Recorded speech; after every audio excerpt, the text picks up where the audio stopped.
Alô você, muito boa noite, seja bem-vindo a mais um Momento Saúde. Hoje o nosso assunto é LER e DORT. Eu converso com o ortopedista Dr. Leandro Schulian, especialista em cirurgia de ombro e cotovelo. Hoje não é cirúrgico, quer dizer, pode até ser, né, doutor, o nosso assunto, mas o assunto que nós vamos comentar hoje, então, são as doenças ocupacionais relacionadas ao trabalho, LER e DORT. Primeiramente, boa noite, doutor Leandro, obrigado pela disponibilidade aí de conversar com a gente. E eu gostaria que o senhor colocasse para nós inicialmente o que é LER e DORT. O termo LER é um termo mais antigo, ele significa lesão por esforço repetitivo. E atualmente a gente tem um termo mais relacionado a doenças do trabalho mesmo, que é DORT, que significa doença ocupacional relacionado ao trabalho, né?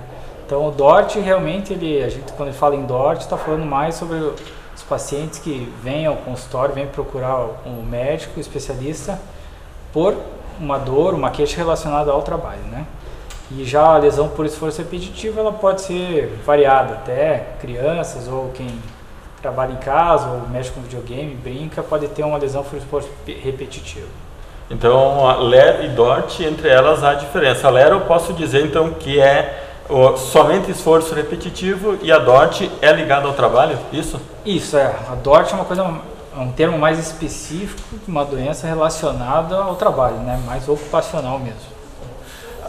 O cidadão lá que trabalha o dia inteiro e depois no final do turno dele ele vai lá jogar o videogame com o filho dele. Ele tem como saber se essa LER ou é LER ou é DORT, se está relacionado ao trabalho ou não? Na verdade, na avaliação do paciente, na consulta, tem toda a queixa clínica, o exame físico, você consegue determinar se a queixa do paciente está mais relacionada ao trabalho ou algumas atividades extra, tempo de trabalho, né? Você consegue determinar isso com certeza. Numa anamnese com o paciente é possível diferenciar? Na anamnese, exame físico é possível diferenciar, sim. Quais que são os sintomas para quem está nos assistindo saber?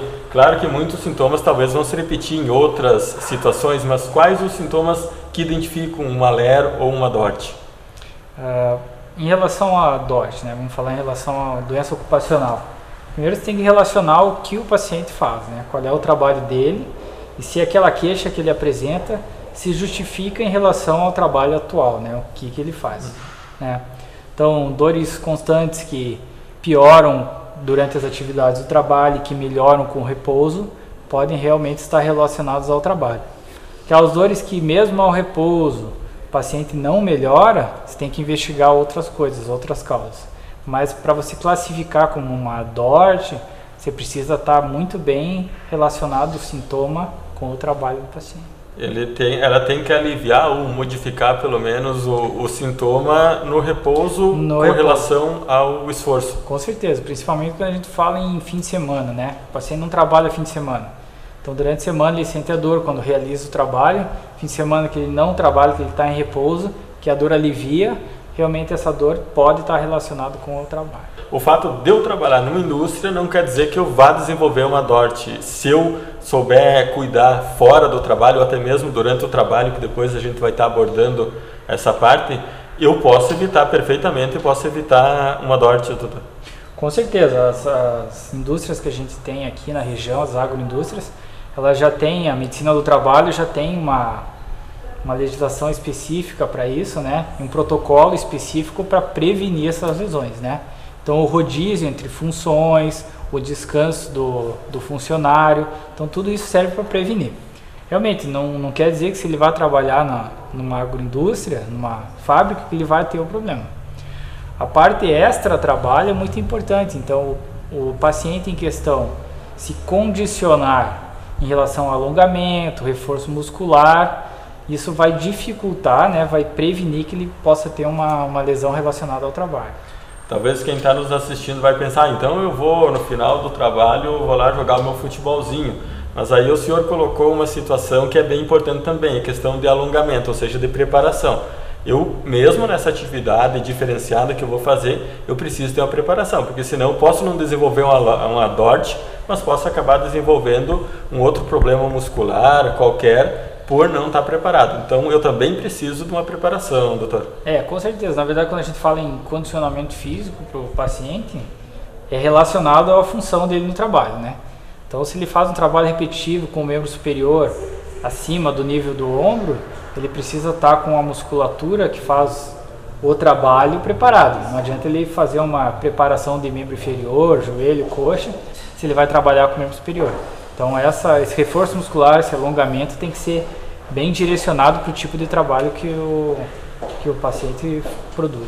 Na dúvida, ele deve procurar aí a saúde da sua empresa, o departamento que cuida da parte laboral da empresa, para estar vendo qual o exercício ou quais os membros, identificar o que ele precisa fazer, porque senão, como o senhor disse, ele pode estar fazendo algo em vão ou até agravando.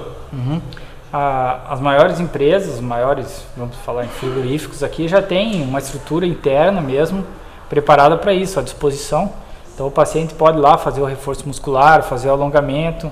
Muitas vezes tem os próprios fisioterapeutas, educadores físicos, que já vão conseguir dar uma atenção especial para o paciente. O senhor mencionou antes, doutor, a questão de mudança de atividade. Essa mudança, ela precisa ser durante o turno de trabalho, ou ele trabalha um mês, 2 em uma função, um mês, 2 na outra? Como é que funciona essa parte da questão de mudança de função? Isso. Não precisa ser durante o mesmo turno, né?